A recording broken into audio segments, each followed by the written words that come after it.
Long out Larry and me. She's got to talk louder. Me. There you go. She has to realize there's a camera.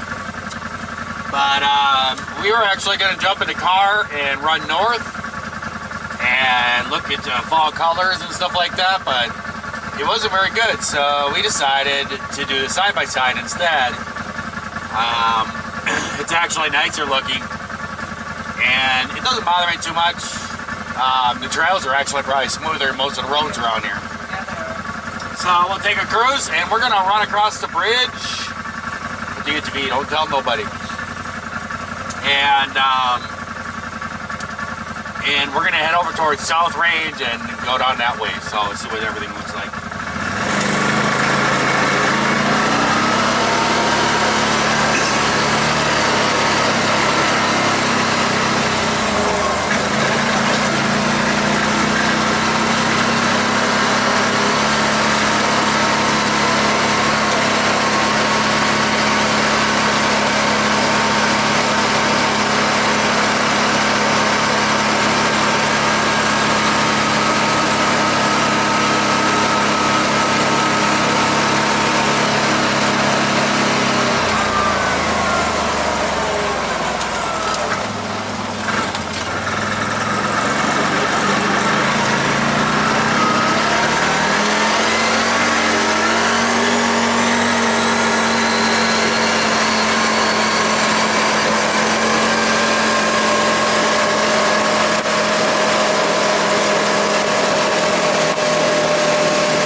That's where we're going. We're going on the other side. But we're here just driving down here, and the color on the other side of the canal is really darker. So that's where we're heading towards. That's actually the way that we used to go to the cabin that we used to rent.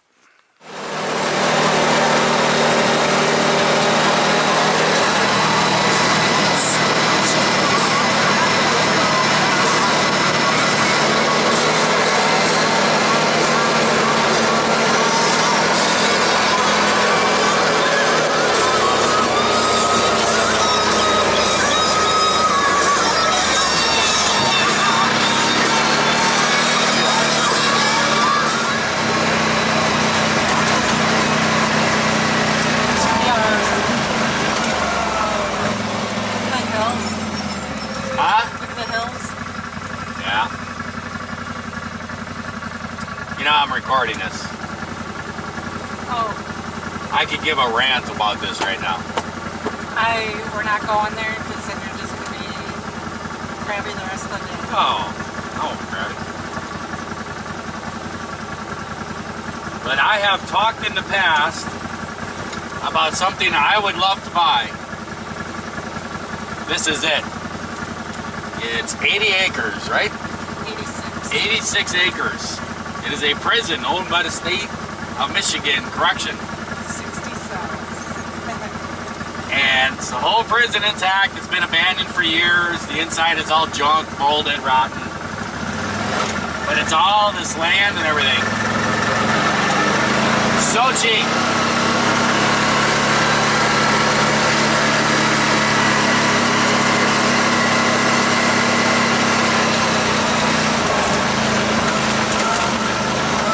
The last time I came home, somebody was pulling out of here.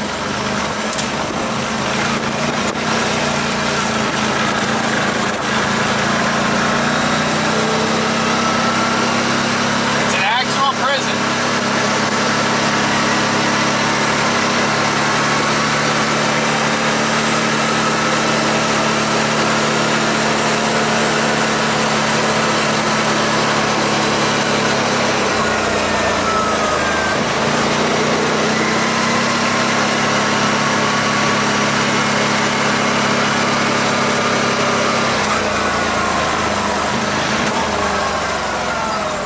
All these huge sheds, all this stuff for maintenance and everything. I can work on semis in there, and I have tried and tried to buy this. It says 8. Well, those are storage units. But me and my brother have looked at this. Across the road is where we snowmobile a lot, and we have looked at it for years, saying, "Man, I love that. I should have that." And then last year, Tracy came up looking at some properties and said this place was for sale. And I was like, what? So she took a picture of the sign, has a phone number, and has an email and everything. I sent probably over 100 emails. I called probably 200 to 300 times. Nobody would answer. We did a whole bunch of research and found out this place was assessed at what, 75? Somebody was saying it was worth 70 or 75. That was the asking price. No, that's what they had in the newspaper said it was worth. Oh, yeah. And somebody did an evaluation on this. It's 70,000. I tried and tried. And the day that we were coming up here last year for the UTV trip, I was buying new tires for this, and we were about ready to take off, and I called and I said I should do my second call of the day, and I called, and somebody picked up, and I went, whoa, and I grabbed my phone, I'm like, don't you hang up on me.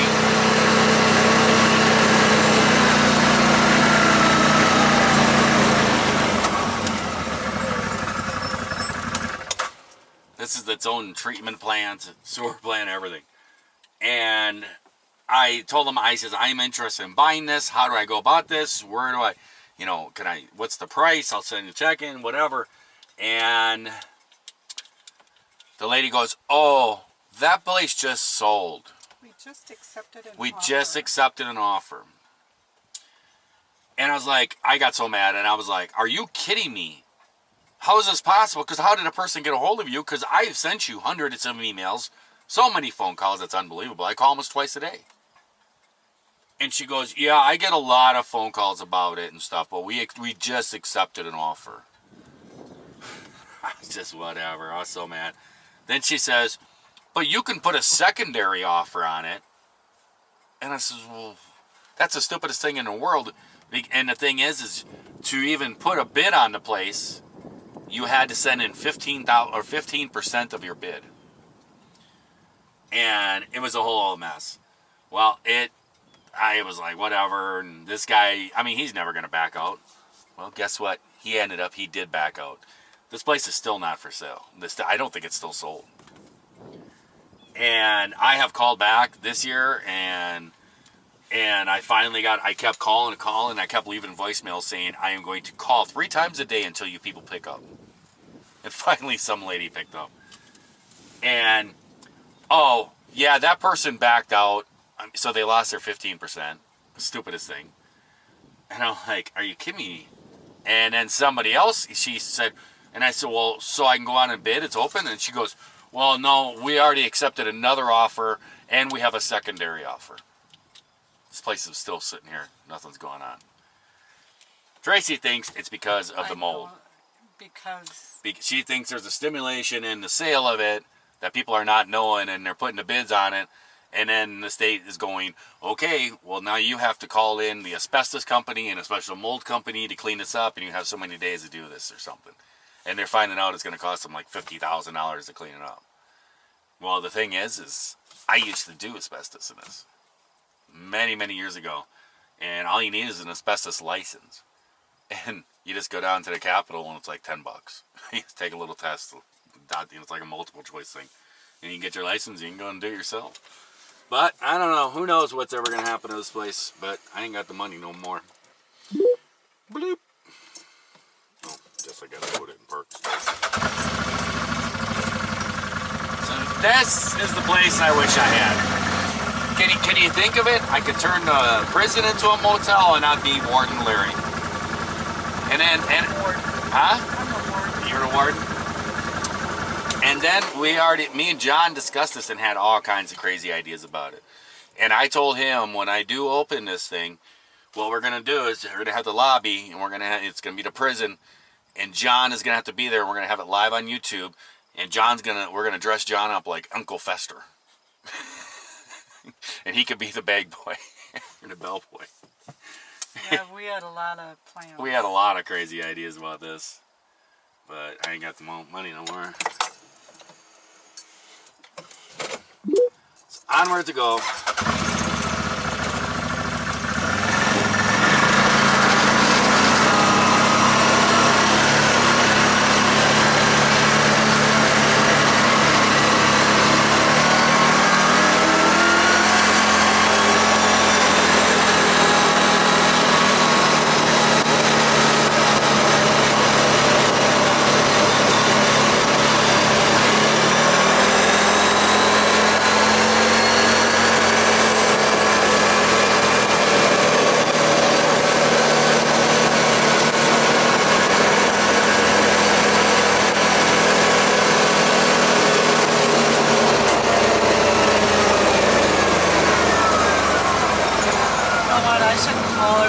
Tells me a different story.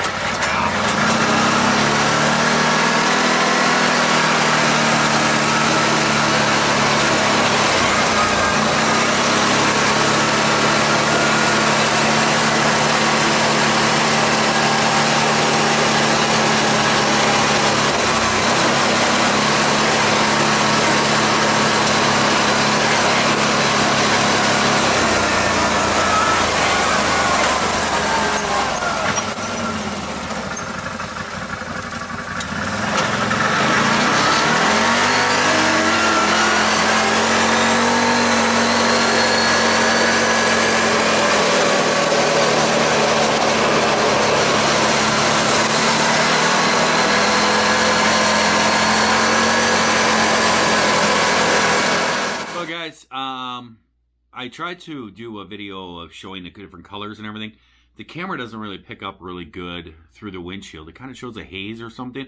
It doesn't look like that. It looks pretty clear when you're actually, when you're inside of it. It looks pretty clear, but the camera, for some reason, doesn't really photograph well outside of that. But we ended up running over to Greenland, or not Greenland. Yeah, Greenland. And ran over there and we had some lunch there and stuff. And I got hazed a bunch because they had a big Detroit Lion poster in there. And I had my Packer shirt on. So the bar owner was giving me a bunch of grief. And at least I'm not the Lions. But, and we had a good time over there. But then when we came back, I decided to put the camera on the outside. and pointing outside of it without the windshield. And that worked out really well. You guys will really get to see those colors. And I think, but the problem is that I didn't have my wireless mic with me. So there's a lot of wind noise. And I think what I'm going to do is just let it run. It's a long video. It's like an hour and a half. And I think what I'm going to do is turn the volume down on the camera and edit some music in there. It's going to be a long video. You guys can watch it in its entirety and just enjoy the views. That'll be coming out next. So it's going to be a super long video. So just to give you guys warning. But it's pretty good. We actually ended up going across the trestles, which the trail goes across them. And there's these 3 trestle bridges that go across to different cliffs and stuff, and then there's like a little piece of land in between each one. They're really cool and stuff, but Tracy really has a big fear about bridges, and so it was a big deal for her to go across. But she got across them and everything, and we went on across, and then we enjoyed ourselves. It wasn't too bad. The machine has a lot of suspension. I haven't really been driving that machine very much. The kids have been when they come up and stuff, but I really haven't been driving because of my back. But we decided to give it a try, and we went out, weren't running around and stuff, and it wasn't too bad. I wore my back brace and stuff, and it wasn't too sore. Thing has a ton of suspension, and like I said, they've been out grading all the trails, and the trails are actually smoother than a lot of the roads up here, so it wasn't too bad. So that'll be coming out next. That little prison tour thing, I have been after that for so long. And there's a lot about it that you guys I didn't talk about, didn't say and stuff. I actually lost a bunch of money on it. And everything. I think that is still up for sale, and I would love to have it. I mean, the ideas roll so much. Me and John have talked about this and stuff, and we always throwing ideas back and forth. And I mean, we talked, you could gut this thing out and make like cells and make a couple different, put 3, 4, 5 cells together, and then have a one of the doors or whatever, put wood on it so it's actually closed, but it looks like a thing. I make it into a hotel. That'd be awesome. Kind of like some getaway place. And I mean, everybody's been talking about it, just coming up with ideas about it. And like I said, have John enter as a bellboy on opening morning, dress him up like a go faster. That'd be funny. And then we talked about John. His idea was to get like a 1950s women's hair dryer thing, with a big dome on it, and put wires to it. Have that in a big wooden chair in the front, it could be the electric chair, and every once in a while, the lights go, like the electric chair is going off. And my daughter came up. She's like, man, if you did something like that, it'd be so cool. And she goes, you have a bar in there or something? She goes, a lot of places like that, where you go, kind of a getaway thing where it's kind of got a theme to it. They usually have a liquor for it or something. She's like, you guys can make your own liquor and stuff. And I said, oh, toilet bowl liquor. Toilet bowl punch or whatever, because prisons, guys do this. And so you could have like a stainless steel toilet bowl up in there and stuff. We were throwing so many ideas around. And you could have like a plexiglass on top of it or whatever, and have a spout coming out of it. So if somebody orders it, you just go over and dump it in there. And have this whiskey just come right into the toilet bowl and stuff or something. It'd be so funny. And then I says you can make it chocolate flavored whiskey. And my daughter kind of looked at me. She was like, oh, okay. And I said, well, then you could put some Baby Ruths, have them floating in there. So you look down in there and the whiskey, and it'd be some Baby Ruths floating around. What them look like. That'd be pretty funny. There were so many ideas going on about this. And I mean, there is so much room there to work on stuff. You can get semis in there and actually have a shop in there. All those storage spaces. I mean, we could rent all those storage spaces out for guys like me and my brother who'd come up here in the winter all the time to throw your snowmobiles in there, and you just drive up and boom, there's all your stuff there. We could rent all that stuff out and make enough money to cover it, but right now I can't do it. I'm not working, so I can't get into this right now and stuff. It sucks, but I think it's all because of this mold and asbestos thing. I think people are getting bombarded with that, and like I said in the video, I could get a license and just do it myself, but it is what it is. Sometimes you just don't get all the things that you're looking at. But so yeah, the next video will be that, and it's gonna be a super long video. I'm not gonna really edit it at all. I'm gonna probably put a bunch of music into it so that it covers up the wind noise. So that ain't so bad.